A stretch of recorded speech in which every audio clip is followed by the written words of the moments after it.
do you want to introduce yourself, Neil, and just give us a little context about your role at Kitty Poo Yeah, Club? sure. So, name is Neil McKenna. I was the CMO at Kiddie Poo Club, and we had a pretty email program, right?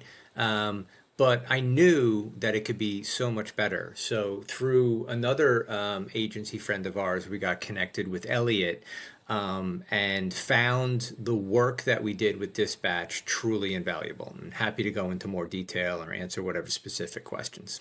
Yeah, for sure. So at that time, Neil, when you say you knew that email could be better, I know we worked on SMS as well, but I'm just curious to know if you remember any of the specifics around what you were kind of feeling like could use improvement.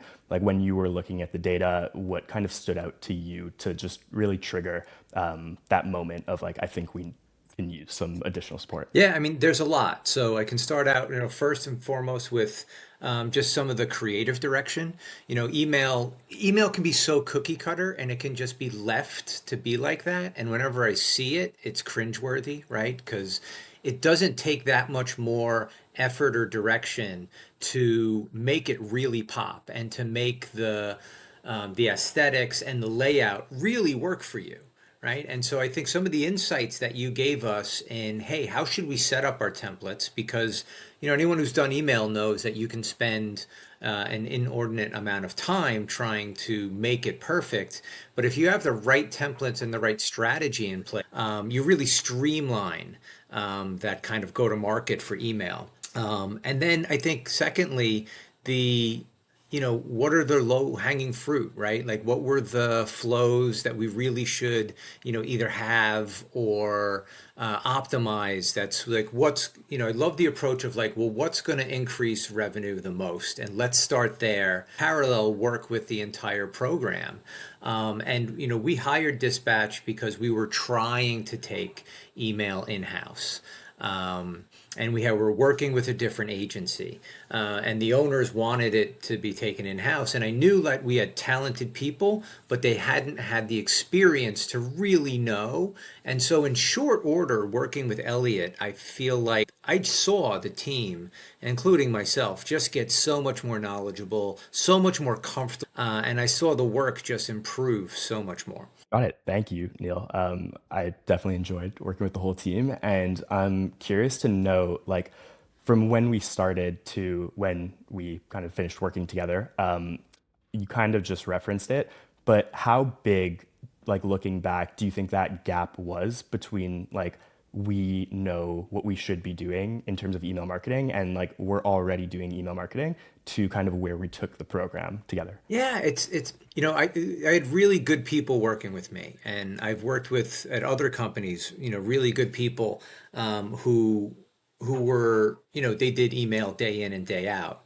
But there's this level of sophistication, I think, that really comes from someone who is steeped in the strategy, and you see it so much in your LinkedIn content, Elliot, right? That the way that you think about things, because so often someone on an in-house email team is doing like three or four other channels, right? And Exactly. and Yeah. so we went from having a really solid, a really good email program to, I think, a well above average email program. And I think the data supported that. Got it. Yeah, so that was actually gonna be my next question of like in terms of metrics, obviously you, Neil, were on top of the KPIs, monitoring those daily and weekly. How do you feel, number one, about the performance improvements that we were able to bring to email and SMS?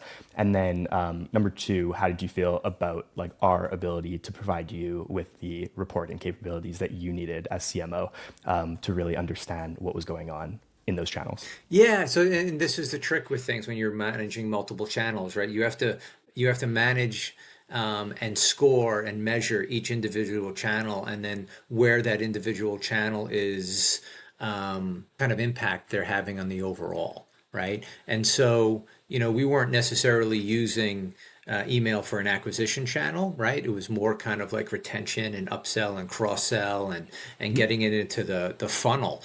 So I think in the overall metrics that you were able to provide me, it was very responsive for like, hey, we've got this reporting, we've got it set up, Elliot's kind of helped us set up regular email reporting, but I need a special one-off, to bring to the executive team meeting. And Mhm. you were always super helpful in delivering that for us. And then I could see in the daily, weekly, monthly reporting where we do week over week, month over month, year over year, see that the email program and the costs associated with it were so much better. And really the big metric that we saw was an improvement in retention. Because I think, the strategy that we talked about was I want this to be a communication channel with our customers. So it's balancing that, hey, how much are you hawking them for? Buy this, look at this, and how much are you showing that we understand you as a customer and we just want to keep the communication going. Yeah, no, I'm happy you brought that up, Neil, because it's just a conversation I have so often where people look at email as like this specific channel for this specific purpose. And usually what that is, I just call it like merchandising in the inbox, which is probably what we talked about when we first met. And definitely I was super happy with how we were able to balance the like educational approach. Obviously, Kitty Poo Club had a really like or a bunch of very specific, like unique selling points to it that we were able to consistently communicate. I think in our weekly, biweekly reporting, we were able to just find those specific angles in terms of which unique selling points people cared about the most, how to kind of package those in terms of, is it testimonials we're featuring? Is it like an us versus them block we're featuring? And I definitely think that we were able to kind of walk that line pretty tastefully between just, like you said, hawking them and then providing value to them as well. Next question I had, Neil, was Kitty Poo Club was one of the brands that we worked with as basically just a strategy partner. So the truth is, most email and SMS marketing agencies out there are more so deliverables agencies. So the brands will tell them, like, hey, we need these emails created. They'll handle the copy and design. And the truth is, a lot of brands out there do think of email marketing in terms of like the prettiest design is what we need, or like the wittiest copywriting is what's going to sell.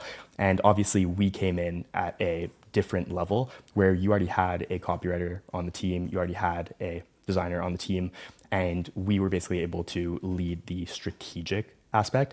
So I'm just curious to know if you remember any specifics, Neil, about like what in terms of the strategy side of things really stood out in terms of the expertise that we brought to the table. And then I guess the other piece of that is like the Klaviyo technical expertise that we brought to the table that the team didn't really have. But just from a strategy piece, like when you can kind of resonate and think of brands who like think of emails like, oh, we're just sending emails. Anything you remember particularly, Neil, about like what we brought that you maybe like hadn't thought about before? Yeah, it's so interesting because the different platforms, Klaviyo, ListTrack, etc., they have different levels of service. Mhm. And Klaviyo is a fantastic platform, but either you have to be really big or you have to hawk them to kind of get service. And so with having a team that we did had really talented creatives on the team and copywriting, and so we felt from a content perspective that that we were really solid and we knew our customers at this point liked getting our emails. But as far as like the cadence of the emails and the list management of the emails and the flows and the all the different kind of strategy that went into it. And I mentioned it before, Elliot, how much is too much in an email, the layout of the email, where should and how does it show up? How does it show up on a white background, on a black background? What's the kind of a Yeah. call to action? All of these things people take for granted a lot. And you see a lot of cookie cutter emails still kind of going out today. And to me, somebody who's kind of, run email for a couple years, it's painful because just a couple of weeks with somebody like you, they could look vastly different and so much better. And one of my favorite memories working together was definitely just seeing those week over week improvements in like our customer acquisition costs via email and our revenue just ticking up really consistently. So yeah, that's all great. And then just on the like other kind of workflow side of things, like because we came into a team that already had a copywriter and designer in place, we took over a part of the strategy. Well, we took over the majority of the strategy, and then we took over part of the project management aspect as well. So I'm just curious to know, Neil, like how you found we were able to integrate with your existing team, knowing that like you weren't handing everything over, and we did have to integrate and work together. Yeah, I mean, so a good example of that, Elliot, is that you helped us out a lot in our development department as well, right? So much of email is Mhm. how you're tracking, what you're tracking, how are you parsing it, the data, and how are you looking at it. So, we had a lot of kind of work to do on the development side to make sure that we were tracking things and had the right setup so that we could optimize our email program. And you were instrumental in that as well. So I think sometimes, dealing with a creative mindset and then dealing with like a developer mindset. And everybody had nothing but just great things to the point that nobody really wanted the contract to end. Yeah, got it. Appreciate that, Neil.